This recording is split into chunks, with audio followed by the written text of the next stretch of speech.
Chapter 12. Jenna could break her promise and not tell Grayson the truth, but what good would that do? She didn't think he'd let the subject drop, especially if he detected a lie. Perhaps the truth would repel him and he'd boot her out the door. Yes, she would be honest, even if it hurt. As soon as she stepped inside the front door, the maid trio swarmed her. I can't believe you hosed that woman, June said. It was awesome. Zoe grinned. I'd be surprised if she comes back, Mary said. Oh, she'll come back, June stated. Jenna wrinkled her nose. I really didn't mean to. Zoe edged in closer. What's your relationship with Mr. Miller? I'm a stranded ex-employee. Stranded? Mary questioned. We can give you a lift if you need one. Would you? Jenna asked, wanting to hug her. Sure, it'd be no problem. We just have to finish up here, and then we'll be on our way. Are you almost done? Jenna asked. The three stared at Jenna. There are only 3 of us. It'll take the entire day to clean this place. We'll be ready to leave by 5. 5? Jenna glanced at her watch. It was only 11 now. 6 hours trapped with Grayson.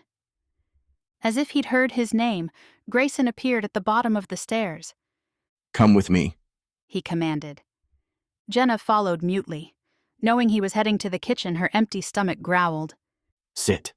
He ordered, pointing to the breakfast bar. You don't have to order me around, Jenna said, lifting herself on the stool. I wouldn't have to if you'd stop trying to leave. He said as he pulled out sandwich fixings. Start at the beginning. Grayson, you really don't. Start at the beginning. He repeated. Fine, Jenna huffed. My younger brother was a bit of a troublemaker. As far as I know, he never really did anything illegal and just caused harmless mischief wherever he went. That was until he started acting odd. How long ago was that? Grayson asked as he stacked a sandwich high. About a year ago, Jenna said, trying to focus on the story and not the delicious-looking sandwich. I never really gave it much thought until one day he showed up at my apartment looking as if he'd seen a ghost. I became nervous when he began locking windows and closing the shades. I knew right then he was in serious trouble. Grayson slid the finished sandwich in front of Jenna. She happily took a bite, eating her way through it until Grayson snatched it out of her hands. Continue. Jenna frowned at her confiscated sandwich. He told me he had to leave. He was being chased by men. What kind of men? I don't really know. They wanted money from him, and so he asked if there was any way I could come up with the amount demanded. But I don't have that kind of money, and I sure the heck couldn't get a loan for it either. How much? Grayson asked, taking a bag of chips from the cupboard. 100,000. That's a lot of money. Did he tell you why he needed it? Not really. When I told him there was no way I could come up with the money, he told me he was a dead man. He said that if they didn't get the money in a week, they were going to hunt him down. Jenna rubbed her arms. I told him to stay at my place and not to leave. He refused. He said they'd find him there and kill both of us. He didn't want me to get hurt, too. Grayson looked at Jenna thoughtfully but allowed her to continue her story. Adam left before I could argue. He told me to watch my back, just in case. That was the last time I saw him. He disappeared. At first I panicked, thinking he was dead, but now I'm not so sure. Why is that? Because they're coming after me. They've threatened to kill me unless I turn over the money. I don't have that kind of cash. I've been moving from place to place trying to escape, but they always find me. Is that why you smashed your phone? Jenna nodded. It's a pay-as-you-go phone, and they found me. I don't know how, but they did. I can't escape them. I'll be running for the rest of my life until they kill me. Grayson slid the sandwich back to Jenna. Eat. I'll be back in a minute. Jenna quickly dug into her meal. She didn't need to be told twice. Her empty stomach felt as if it was being sucked inside out by a vacuum. She watched as Grayson left the kitchen, afraid to know what he thought of her. She was surprised he didn't kick her out right then and there, knowing she had trouble in her wake. Grayson quickly made his way to his study as he dialed David. He closed the door just as David picked up. I'm not shoveling in your rock garden, David said, instead of a greeting. I'm not asking you to. How would you feel about a little investigative work? Investigation? David's voice perked. Give me the bullet points. Jenna, $100,000 and her missing brother. Sounds like it could be interesting. Is she in danger? Yes. Headhunters? Yes. Chance of guns? Most definitely. I'm in. I'll be there in 15 minutes. Call Remy and get him on board. He left town last night, I think you can twist his arm to come back. David said, disconnecting. Grayson thought it was worth a shot. He dialed Remy and left a message when it went to voicemail. For some reason, Grayson had the feeling that Remy had his own troubles, but at least Remy could sort it out on his own. Jenna, on the other hand, was another story. She was in over her head, and it was a miracle that she hadn't been caught yet. Grayson's hand clenched around his phone. If he ever found her brother. Grayson shoved the phone into his pocket with a disgusted huff and returned to the kitchen to finish his lunch and to make sure Jenna didn't try to leave again. He didn't know what was going to be more challenging, keeping Jenna on property or finding her brother and the men who wanted her dead. As Jenna repeated her story to David, her eyes drifted to Grayson as he paced the living room floor. When she finished, Grayson turned to David. Well, Grayson asked. What do you think? I have two options. David said. The long way or the short way. What's the short way? Bait them. With Jenna? David nodded. Grayson scowled. The long way. You don't have to help, Jenna interrupted. I'll find another place to hide. Both men looked at her with such piercing eyes they effectively silenced any further protest. She didn't understand their willingness to help. She was practically a stranger. Why would they risk their necks for her? It didn't make sense, especially knowing the danger. Do you think it's drugs? David asked Jenna. Was there a missed drop? I really don't know. With that kind of cash, it has to be something illegal. And at this point, it doesn't matter. Until they get money or blood or both, they're going to keep coming. Both? Jenna asked. David nodded. Most likely both. Jenna felt as if the air had thickened and was closing around her. Grayson glared at David. David frowned and reached over to pat Jenna's hand.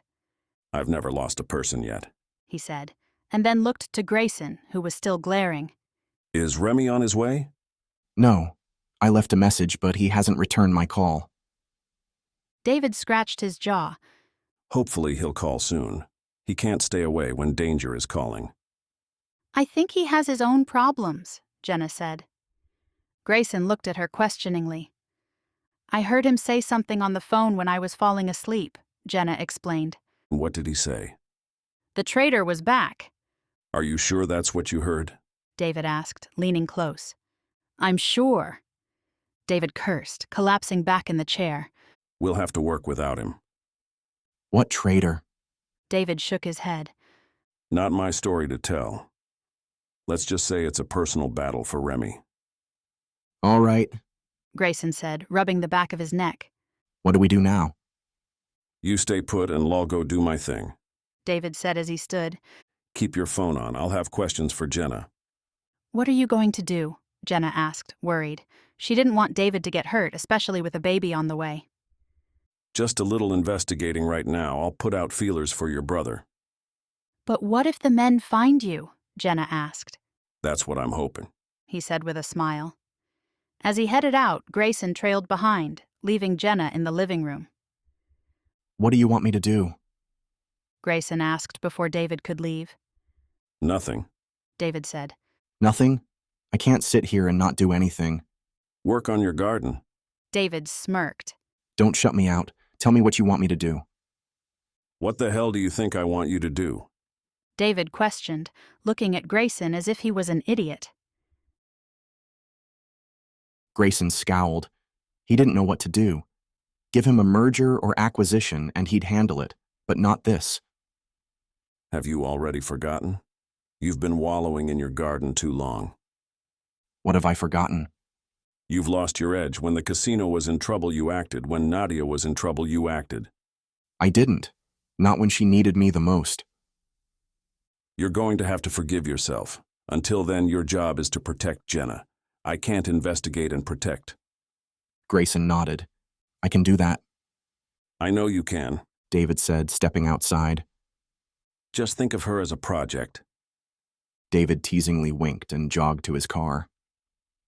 Grayson closed the door as David blazed down the driveway and past the gate.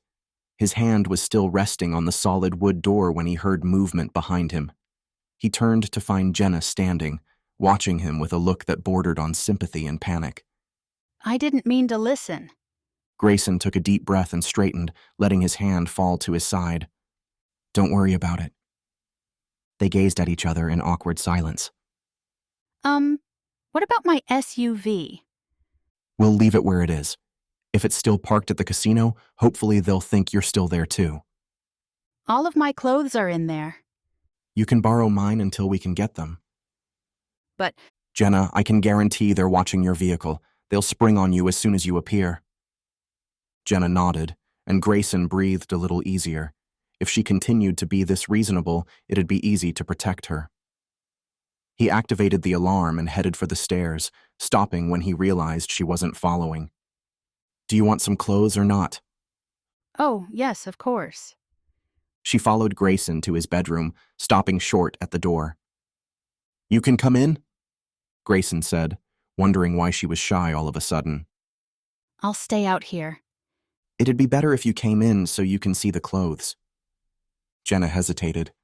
What happened to his miniature commander-in-chief?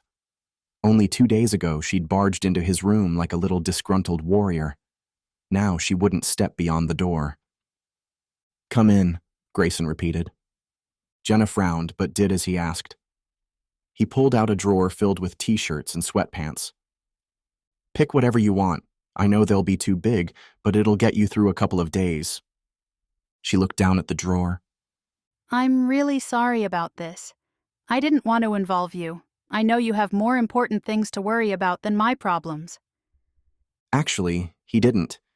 And that was both a blessing and a source of internal conflict.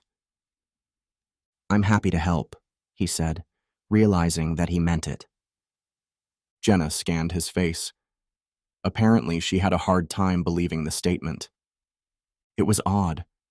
No matter how much she frustrated and tormented him with her overbearing ways, he admired her for those same traits.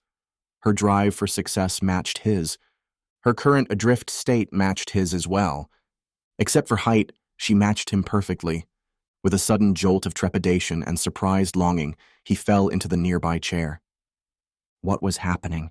He couldn't possibly have feelings for Jenna, but as soon as the thought was there, he knew it was certain. An unshakable, unavoidable fact. Grayson wanted Jenna. He didn't need this complication. Not now. Not when he was ready to give up everything and move.